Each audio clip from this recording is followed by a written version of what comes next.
Hey guys, it's the Whale, coming at you with my first place Dinomorphia deck that I took to locals today, Wednesday, 7/26, if I'm not correct on the date.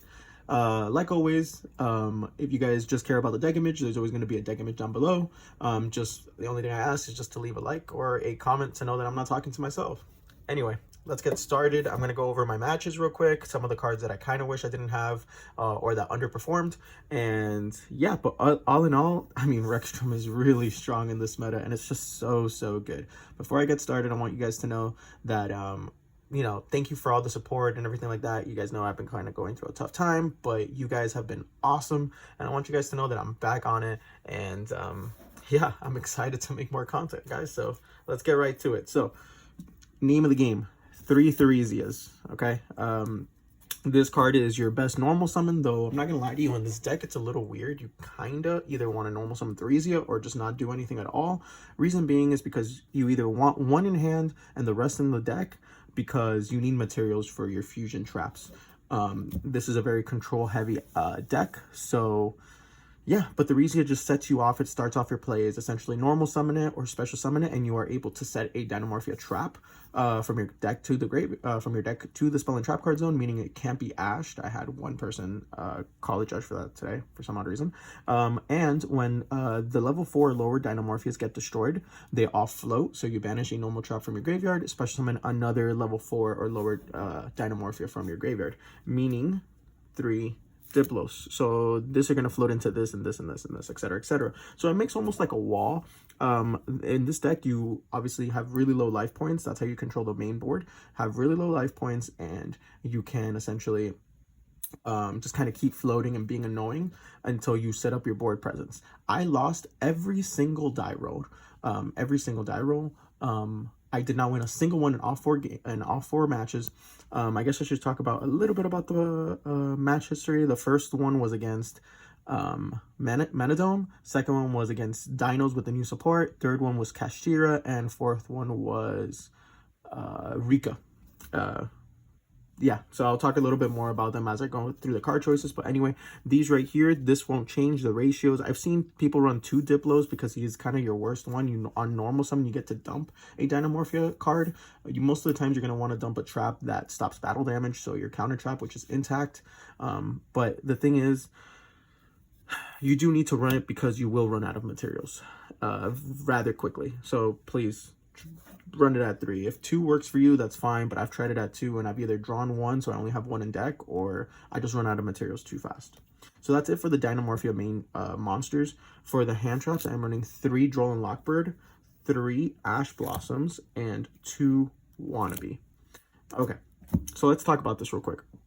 Droll was more of a meta call for my locals because I was expecting a lot of Kashtira and things like that. It really was helpful, but I'm gonna be honest with you, it kind of was underwhelming. I found myself kind of citing this out a lot against something like Manadome and Dinos and stuff like that. It just really didn't do anything. I'd rather just have let them set up their board and then break it with Evenly or something like that. Ash Blossom, honestly, it's still a really good card. What can I say? As long as you hit it in the right time. And Wannabe was fantastic. That was also really good. Like a lot of my times, against my Dino player, I got to mill 5 during their first turn, and I got a lot of really good cards off it. So Wannabe is really good. You can even run it at 3. Honestly, these Droll and Lockbirds, like, yes, the hand trap is really good this format.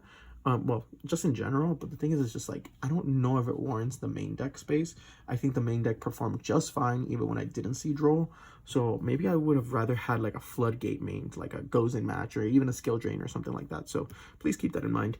That is it for the monsters. Like I said, I guess from the monsters, the only one that underperformed was obviously like Droll and Lockbird. In some matchups it hit, and some other ones it really didn't. So I don't know. But still, first place, yeah. So for the spells, I'm running 3 Pot of Prosperity. Honestly, if you have it played, if not a big deal. You can run Duality and Fossil Dig, not a big deal. And I'm running 2 Pots of Duality. That's it for my spells. So 3 pots of prosperity, obviously just to get me into my traps, either intact or frenzy or domain, to get my play started, or even ferret flames, anything you need. I'm pretty sure prosperity will hit. And pot of duality is just because, well, you don't really special summon on your turn, so it doesn't really matter. So usually if you're running pot of duality, I recommend running 3 pots of duality and maybe 2 fossil dig or 3 fossil dig if you like, or 2 fossil dig and a call by the grave. But this deck, now that intact got released, doesn't really lose to Ash all that much. At least I didn't lose to Ash a single time because I always had intact, or I always just didn't care about it too much. And then obviously prosperity is just really good. So that is it for my spells. I really wouldn't change the ratio, to be completely honest with you. I think they both really performed really well. For the traps, I mean, it's a trap based deck, so let's go for it. Let's go to the 3 frenzy and the 3 domain. These are the cards that let you play the game. You need to see these if you even want to stand a chance. So the whole point of the deck is you basically get to fusion summon, but you fusion summon via trap cards. Frenzy is arguably the best one, so it can only be activated during your opponent's main phase. Okay, so please keep that in mind. Don't try to activate it during your main phase. It lets you fusion summon using cards from your deck, hand or extra deck, to fusion summon a Dinomorphia monster. So arguably it's the best one because it lets you use cards from your extra deck as materials. And then domain does the same thing as frenzy, except this one could be activated during either player's main phase. So this one actually kind of enabled, this was honestly one of the better ones because it allowed me to activate it during my turn, and just kind of go for OTKs and kills with Ketragina. But domain doesn't, it's the same thing, it just doesn't let you use from the extra deck. So please keep that in mind. So frenzy, extra deck, domain, you can only use from hand and deck and field, I believe. But yeah, so as you guys can tell, you run out of materials really quickly, because for each one you're going to be sending 2 cards from your main deck, or to get to Ketragina, and then Ketragina can send whatever the case may be.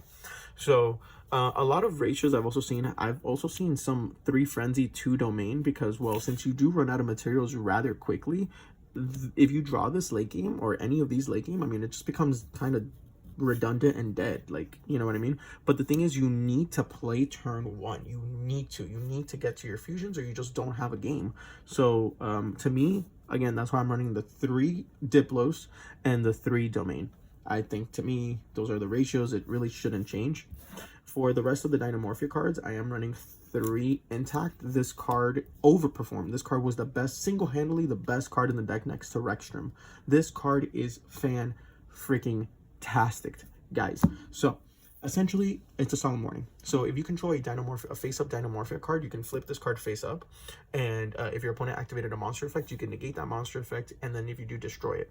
So if you flip Frenzy or Domain and they decide to ash you, you can chain intact, because you do control a face-up Dinomorphia card, and negate that effect, and if you do, destroy it. Then what does it say? It says, if you take battle damage this turn, the damage taken becomes half your life points at that time. So basically it makes it so that you cannot die the turn you activate this card. You cannot die, because every single battle damage that you take, even if they were to like beat over your cards, Dark Will no more, whatever the case may be, well, your life points just become half and half and half and half. And then obviously, since it is a counter trap, the Dinomorphic counter traps, it states that during damage calculations while your life points are less than 2,000, if you were to take the battle damage, you can banish this card from your graveyard, and then you take no damage from that battle. You can only activate it once per turn.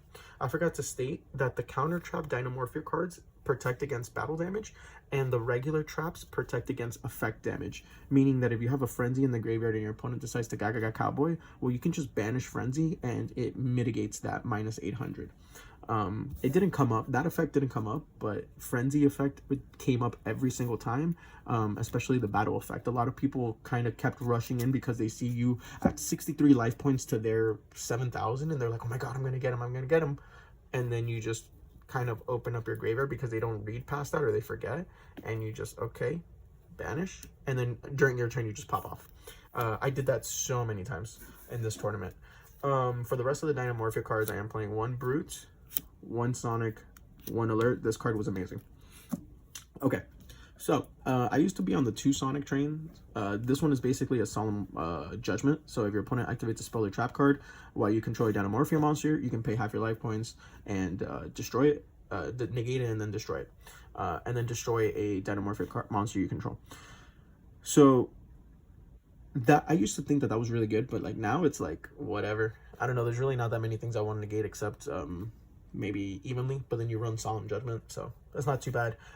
Brute honestly is really good. I only used it twice in the tournament, but the fact that you can again pay half your life points, destroy a Dinomorphia monster you control, and one card your opponent controls is really good. Reason why it's really good, it doesn't target. So with a lot of cards, like a lot of the Manadone cards or what, I think I used it in the Kestira matchup as well. Like it just since it didn't target, they couldn't really do anything. They were like, okay, target, and I'm like, it doesn't target. So they were just like at a loss, and I just destroyed it. It's really good. And then alert, this card was phenomenal, almost to the point that I want to play 2. Reason being is because during the Kestira matchup, I got Darkhold twice. So I had a Ketragina and a Rexstrom on the field, okay, and I got Darkhold. Okay, not a problem. Rexstrom brings back Ketragina, Ketragina brings back Theresia, and I basically still have my board just on the next turn. And then I can copy Theresia's, I can copy Trap with Theresia need be. So it wasn't that big a deal, but I got Darkhold twice, and that kind of low-key sucked, even though I was still floating and I still kind of had my setup. Getting alert was fantastic because I just could special summon out Rexstrom from the graveyard or Ketragina. Ketragina can copy alert. This card to me was fantastic. Alert was great. For sure my favorite Dinomorphia card because it lets you special summon Dinomorphia monsters that equal to level 8, so you can get 2, like a Diplos and a Theresia. You can get a full-on Rexstrom, etc, etc. Sonic is a solemn judgment. Brute is a non-target pop. So for the honorary Dinomorphia card, solemn judgment, I mean, this card is fantastic. I remember I was almost like in the mid game against the Kestira player, and he had double Dark Hole, and this was like game 2 or game 3 if I remember, and I just Pot of Prosperity. I had a Judgment in hand, and I Pot of Prosperity, and I had all my setup already. So I was like, okay, I pulled a Judgment, so I just got the Judgment, and I Judgmented his first Dark Hole, Judgmented his second Dark Hole, and then I he couldn't do anything else because I had Rexstrom and Ketragina, and I was just sitting pretty on that. So that's it for those half-cutting, life point cutting traps. For the rest, I am running 3 Infinite Impermanence. I mean, the card was really good. I mean, it's Infinite Impermanence. I don't really think there's much to say about it. It's good. And then 2 Ferret Flames. This card, it came up only once in the entire tournament, but that's because Rexstrom is one hell of a card. Again, keep in mind, I lost every single die roll. I did not win a single die roll. So, yeah. I was already technically playing a turn behind, and still it was really good. Again, Fair Flames was phenomenal. The time that it went off against the Manadome player, and they just did not know what to do, you know? They attacked directly, and I think I was at like 1700, or yeah, I was at 1700 attack life points, and like I just activated Fair Flames, and they were like, oh, what the heck, you know? So that's really good. And then for the last trap, to make it a flat 40, 1 trap trick. So this trap trick, honestly, it was the 3rd wannabe, because I was running wannabe at 3, but I opened up too many hands where I would see wannabe, like multiple wannabes, which isn't bad, but remember that you do have to use the trap card during the next end phase, or it gets sent to the graveyard.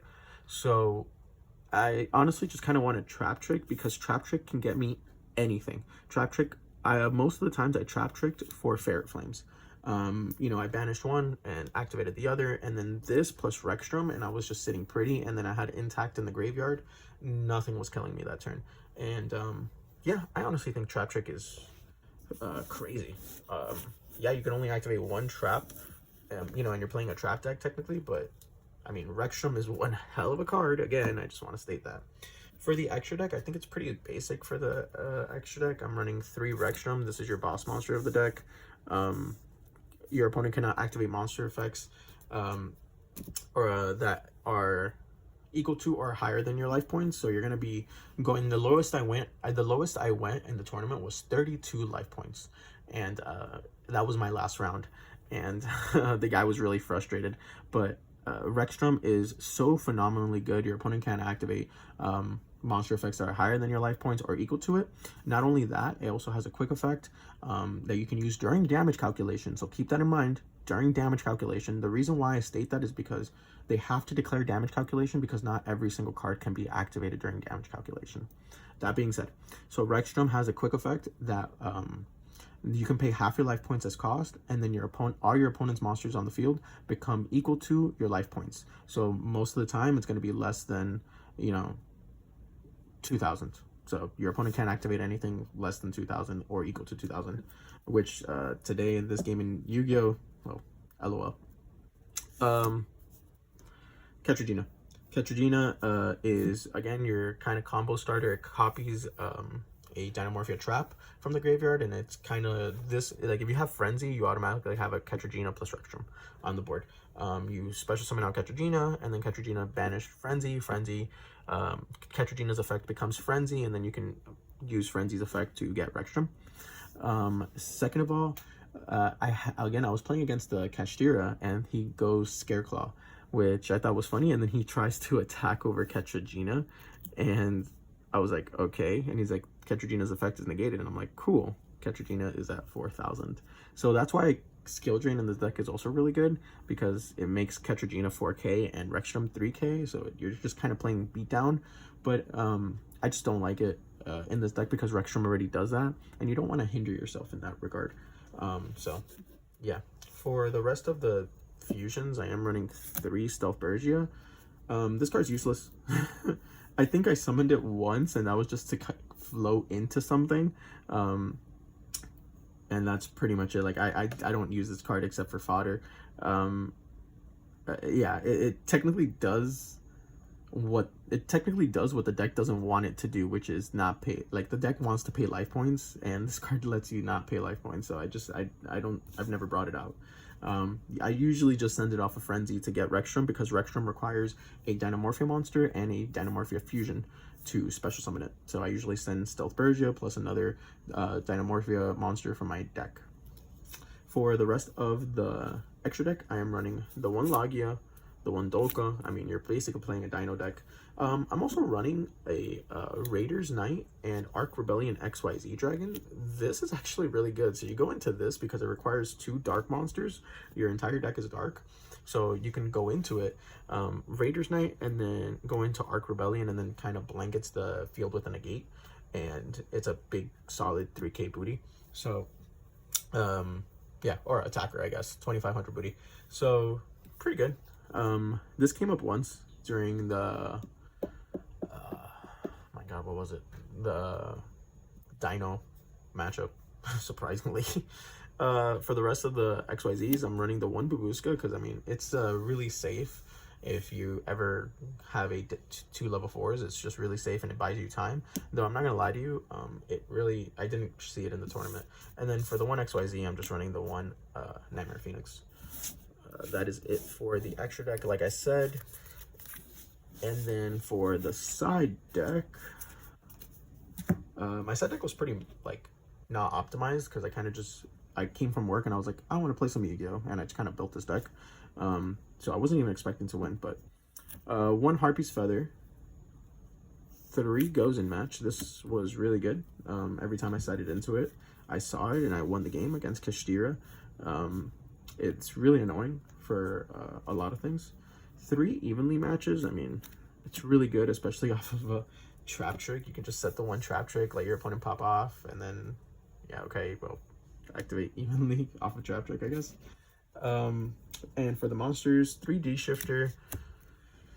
I'm not sure about this. Does it hurt you? Not really. It just stops you from going Ketragina into Rexstrom, which is really annoying, because I believe you will be left with 4,000 attack, or 2,000 life points, I mean.